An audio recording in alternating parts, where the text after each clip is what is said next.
are you today?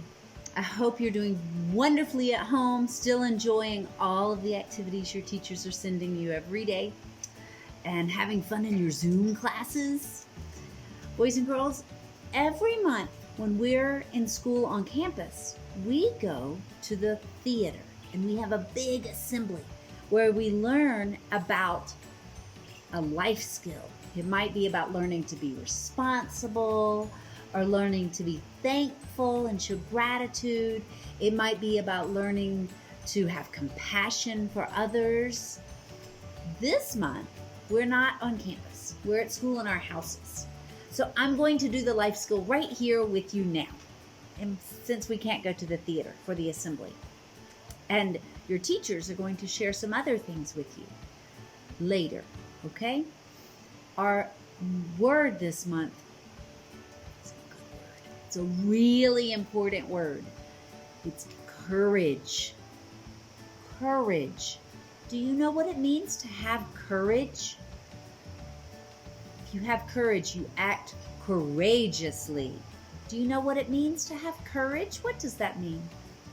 Let's think about it. Does having courage mean that you're not scared? No, that's not what it means. Having courage means even if something scares you, you still try. Even when you're scared of something, or you're maybe a little uncomfortable, or it makes you feel a little bit anxious in your tummy, you still try. For example, last year I found out that Miss Rodriguez is scared of insects, of little bugs. But you know what? She still tries to look at them and learn about them, and when it's safe, even to try to touch them. So she's using courage, because even something that makes her feel a little bit scared, she's working with. Sometimes you might have to use courage. Maybe you're at school and there's someone on the playground that you really want to play with, but maybe you're scared that they won't want to play with you. Has that ever happened to you?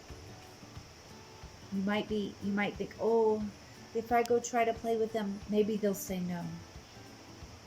But if you use your courage, you still try anyway. That's using courage.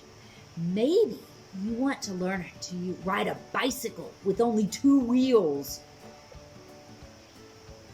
That might be very hard. And it might be a little scary. You might be scared that you're going to fall down and hurt your knee. And you know what? You might. Right? But if you use your courage that you have inside of you and you try anyway, even if you're scared, that is courage. Everybody has courage inside of them. Everybody.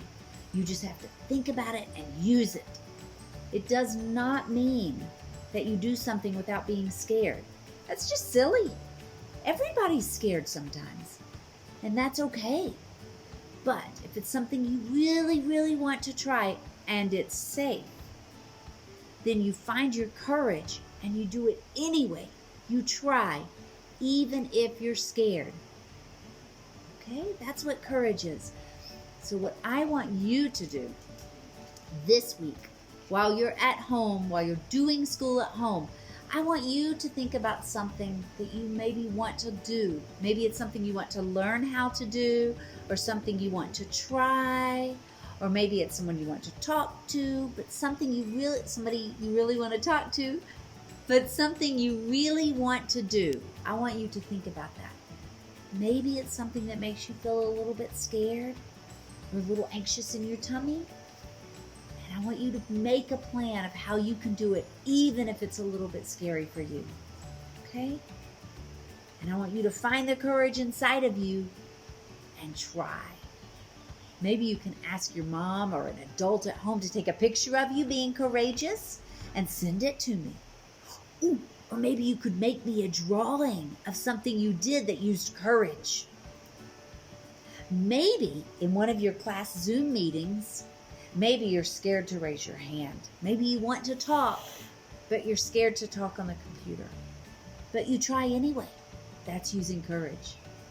Or maybe Mr. T is asking you to do a hard exercise in your Zoom class, but you try anyway. Or maybe Miss Chavarria is asking you to say some hard English words. That can be scary. If you try anyway, you're using your courage. So I want you to try one thing this week that you might be a little bit scared of, that you might be a little bit nervous about, and use your courage. And I want you to see if an adult at home will take a picture, or you can draw me a picture and they'll send it to me in my email. And then maybe even tell your class about it when you're in your Zoom meeting. So this week, I want you to think about courage and think about an example of courage. I sent your parents some different activities they can do at home with you to try to practice courage. So I want you to ask them about that, okay? So that we can all practice using our courage, being courageous right now, okay? It's an important word, and we all need to have courage. It's okay to be scared, but still try, okay? All right, boys and girls, I want you to have a wonderful, courageous day. I miss you so much, and I hope to see you soon at school. Mwah! Bye-bye. What is courage? Does everybody have it? Where on earth do you find it? Well, you can't buy it at the store. You've seen superheroes who show courage. They are powerful, bold, and brave. But you don't have to look and act like a superhero to have courage. Real heroes like policemen, firemen, doctors, and soldiers show courage by protecting and helping others. But courage is inside all of us. You just have to find it and use it. In fact, we practice big and small acts of courage every day. There are lots of things we tell ourselves that we believe. Sometimes that voice tells us we are afraid. But you can tell that voice, "Thank you for trying to keep me safe, but I choose to be brave and face my fears." You can say, "My fears won't stop me." You can say, "I must do something." You can say, "I can do it." This is the courageous voice inside you, and it's inside all of us. It makes us feel strong, powerful, and confident. But you have to choose your courageous voice and listen to it. Courage is the bold lion voice that roars loudly, telling you to be brave and stand up to a bully or do something that scares you. Courage is also the gentle mouse voice that whispers to you that everything will be okay, to try again, to believe in yourself. The courageous voice reminds us to be honest and kind, to step outside ourselves to help others in need. When you have courage, it doesn't mean you aren't afraid. Having courage means no matter what comes your way, you do what is right. You try your best. You might fail and you might fall, but having courage means you get back up and try again. Courage helps you face your fears and do the right thing, even if it's hard. Courage pushes you to stand up for yourself and for others. Courage is kind and gentle. You must have courage to be able to choose love over hate and anger. With courage, you can take action and be your best self. Courage feels good. When you have courage, you feel like a superhero. So choose the courageous voice and listen to it. Let's find the courage in us and let it shine.